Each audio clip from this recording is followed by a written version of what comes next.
Welcome to today's episode of the Simply Financial Podcast. I'm your host, Christopher Calandra, and we want to increase your financial IQ with today's episode. Annually, we do a book episode. Those of you that know me know that I'm an avid reader, and each year, I don't know how many years we've been doing this now, towards the end of a given year, talk a little bit about the books that impressed me during the year. So I have Brett DiPasquale with me today, a regular appearer on the show. And he's going to pick my brain on some of the books that I read and maybe even some of the books I'm looking forward to read. So, Brett, the show is yours. Well, thanks for having me. Appreciate it. And looking forward to hearing what's going on this entire year in 2025 with all your reading journeys. Yes, I will say before we get into the question, this year compared to any of the previous years, going back a while now, a bit of a funk for a good portion of the year, starting maybe in the summer into the early fall. I had a little trouble getting into books. The first part of the year was awesome, and it's picked up steam here at the end of the year. But I was in a little bit of a funk. I had trouble finding something to really embrace. So that's actually going to be one of my first questions. So why don't you Go tell on. the audience first and foremost, how do you choose the books that you read throughout the year? Are they referrals from clients, from friends? Do you go a certain place and do your research? How do you find what you read? Because I read typically, I don't know, between 18 and 25 books, I pull from a number of different sources. Number one, there are authors that you gravitate to. So when they have a new book out, I'm biased towards checking out their newest offering. Secondly, like you said, I talk to people, and you've seen this in business meetings. Commonly I'll ask someone, hey, are you reading anything good? Or what's the best book you've read recently? And that generates ideas. I do that in a business setting. I also do it in a social setting. It promotes conversations and I get some good ideas there. Uh, Thirdly, I would say that I use Goodreads, which is an app, and I track what books I've read on the app, and the app does curate some based on the books that I've read and the ratings I've given those books. So they make some suggestions too. And then lastly, I would say just reading and listening to podcasts. You come across authors that are talking about their books, and that's another way that I get some ideas. So when you're doing 18 to 25 books, I pull from a number of different ways to try and find ideas for books. Really insightful. I think the one struggle people have is actually there's two struggles. I think it's what to read and also when to read. So, I mean, you said you've read about 25 books this year. When do you find time to read? Are you a morning reader, an evening reader before bed? When do you find time to really dig into something? Yeah, first, let me say, and I've talked about this on these annual episodes before. I consume books two ways by physically reading a book. I like physically reading a book. I don't do much with electronic reading, like on a Kindle or something like that. And then I consume a lot of books by listening. So, listening to books, I do a lot when I'm traveling on planes, on car rides. I can really enjoy listening to a book and get really into it. And also listening to books while I'm exercising. Not so much if you're, playing in a pickup basketball game or something like that, but like on a long walk or a hike, I could definitely enjoy listening to a book. So the travel and exercise could be any time during the day. And then physically reading a book tends to be in the morning or afternoon, especially leisure time by a pool, by the beach, sitting at home. I tend not to physically read at night. It's pretty rare for me to read something before bed, which I know a lot of people do. That's not really my thing, though. So that's how I consume the books, reading and listening to them. I think you just made a lot of the listeners jealous. I think they probably honed in on the pool and the beach. So Yes. Yeah. Yeah, I mean, during the summer, I love to go to the beach and read at the beach, just chill out with some friends and get into a good book. That's certainly one of my happy experiences. that's great. So tell us, what were some of your favorites from this year? I know that you read both nonfiction and fiction. So what were some of your favorites from the year? So, if we start with nonfiction first, because this is a business show, and it would be Sahil Bloom, who's a financial influencer guru kind of guy. I stumbled on him, I think, based on some tweets or postings on X. I think that's how I had found him. He's a younger individual. He wrote this book, Five Types of Wealth. And I thought that it was a fabulous book. It's one that is recommended to a number of people. He talks about the five types of wealth being financial, which we obviously focus on in our careers, Brett, also talks about physical wealth, social wealth, intellectual wealth, and spiritual wealth. So he talks really holistically about living a rich, wealthy life by having good amounts in each of these categories. So I thought that was a really fabulous book and the best nonfiction book I read of the year. I'll also mention I read a book by a comedian, Joelle and I, my wife and I. We saw a comedian back in March and really liked him. So I'm in Tampa, Florida, and he talked on his show about this book that he wrote, Do You Talk Funny? And that was a good book. It was a little different, right? Because it's a comedian and he's talking about his experiences in life and in comedy. But the reason why it's a nonfiction book is he gives some really great examples on how to tell jokes in business meetings, in public setting meetings, in the social settings, actually how to construct, tell a joke, the timing of jokes.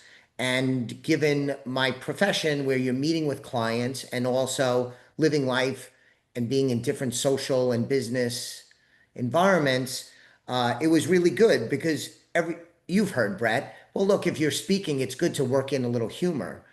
But I believe most of us, me especially, never really got any training on how to pull that off. And David Nihill is the author. He really gives some good instructions on that. That's great. So now that we've talked about that, I think the audience is ready to hear a joke. Ooh, a joke. Wow, put me on the spot. I'm just kidding. I'm just kidding. I just wanted to make you sweat a little bit. So, Besides, go ahead. no, you go.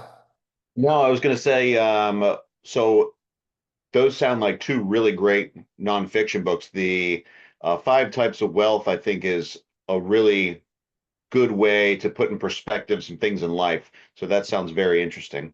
Are there any fiction books that you've read as well that you really enjoyed? Yeah, my ultimate favorite book for 2025 is a fiction book. It's an author that I've read a lot of. His newest offering is My Friends. The author is Frederick Bachman. And if you've listened to the annual episode of the Simply Financial book episode, you've heard me talk about him before because almost every year when he comes out with a book, it's my favorite book of the year. It's he writes the human experience so unbelievably well. He gets you to laugh, cry a little bit. I find it to be very intense and insightful how he talks about characters and their relationships and their experiences. So that was a book that I read back in the spring, around May time period. My favorite book of the year. And that, Brett, too, as I mentioned earlier, after I read that book, it was so good and so intense an experience for me, and I was so into it that I had to find hard time finding something else for a bit that I could really get into because everything sort of paled in comparison. That makes sense. That makes sense. Um, Anything else that you've read this year that is worth mentioning? Yeah, I'll mention a couple of others. One is The Tender Bar. It's a memoir from this author, J.R. Moringer. And it's about a young man that grows up in Long Island and is growing up in difficult circumstances. His dad is not really in the picture. He's raised by his mom, but his grandparents are very influential, as is his uncle. And the thrust of the story is he hangs around because he's a single parent household that needs to be looked after. He ends up hanging around a lot at his uncle's bar.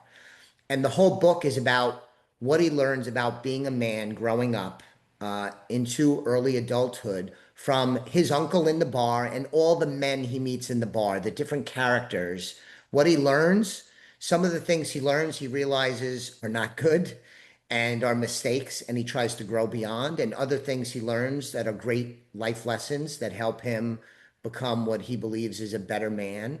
So it's a really good book, especially for men. I listened to this book with Joelle. We listened to it on a long car ride from Rhode Island to Florida. And I love the book. She didn't care for it much. I think it's really a book from a male's perspective. And I really like the book. They made it into a movie too, although they changed it around a lot. It's not a mainstream movie, but I think you could find it like on Amazon Prime, and Ben Affleck plays the major character. But in the movie, they change it around to Boston instead of New York. I grew up in New York. I didn't really like that, but I thought that was a really good, really good book, especially for men. And then I'm rereading a book that I read back in 2021. It's The Storm Before the Calm by George Friedman. And this is sort of a geopolitical book. It talks a lot about the history of the United States. And George Friedman identifies some major trends, one that lasts 40 years and one that lasts, I forget if it was 60 or 80 years. And what's happening is both of those, for the first time in US history, are concluding at the end of this decade. And a new phase of American experience will come after the closure of the ones that we're in now. And he talks about how there'll be a lot of upheaval in the back half of this decade. And I went and reread it because when I read it in 2021, I thought it was very good and I enjoyed it. But now that we're in 2025, given everything that's happening politically, the societal changes, what's happening around the world, technological advancements, I think that he is really onto something. And I wanted to reread it because it'll help shape how I could be a good professional, a good father, and take care of my family into what might be a pretty significant period of change over the next 4 or 5 years. It's a great book.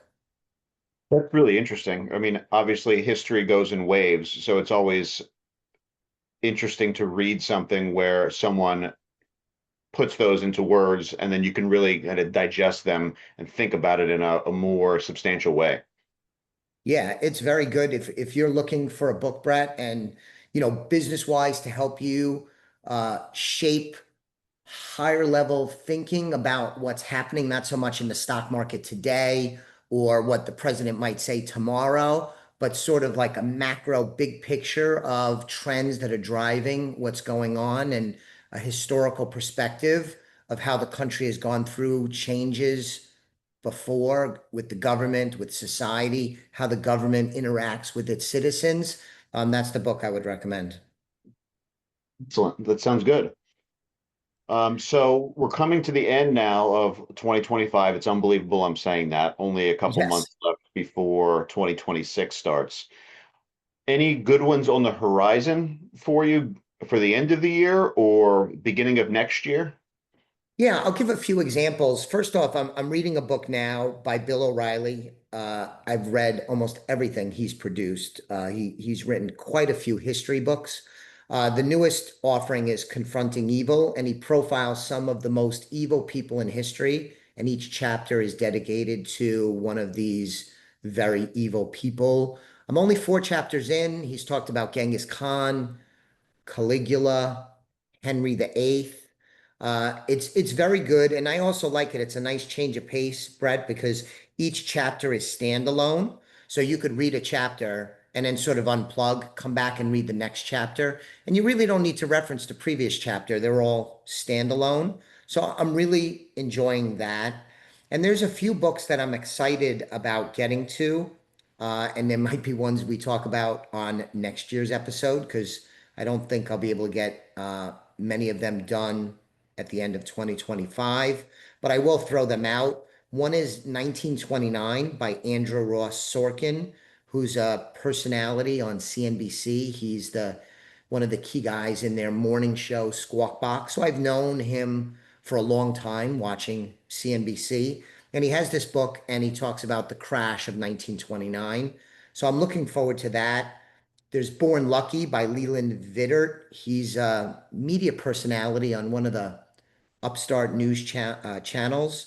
And I've heard him interviewed about the book, caught my attention. So I'm going to tackle that.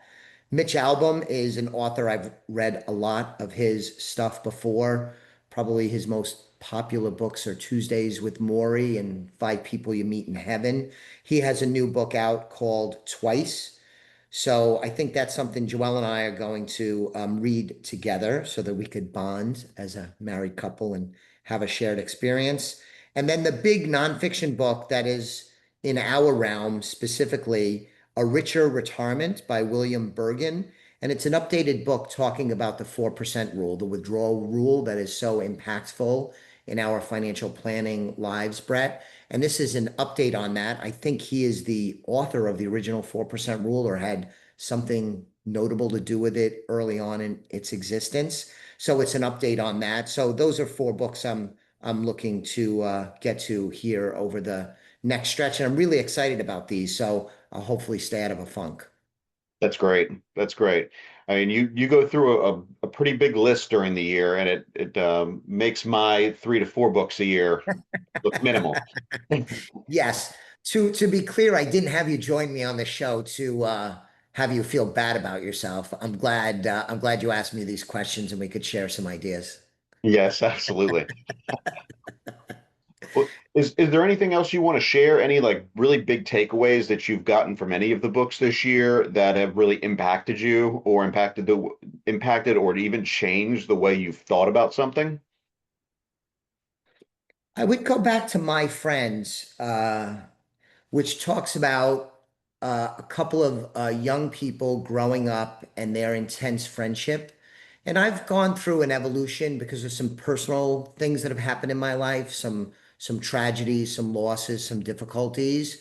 And I think maybe at age, I just turned 55, my friendships, I feel more strongly and I value more than I think I did in the mid part of my life when I was really in the grind and you have the kids and you're working hard and building your career. And I think maybe I kept those at a little bit of an arm's length difference. And my friends really I was already on this trend, but really, really appreciate and value and want to invest in the friendships that I have, the long-term friendships, people that I know from high school and college, but even some of the newer ones to really lean into those.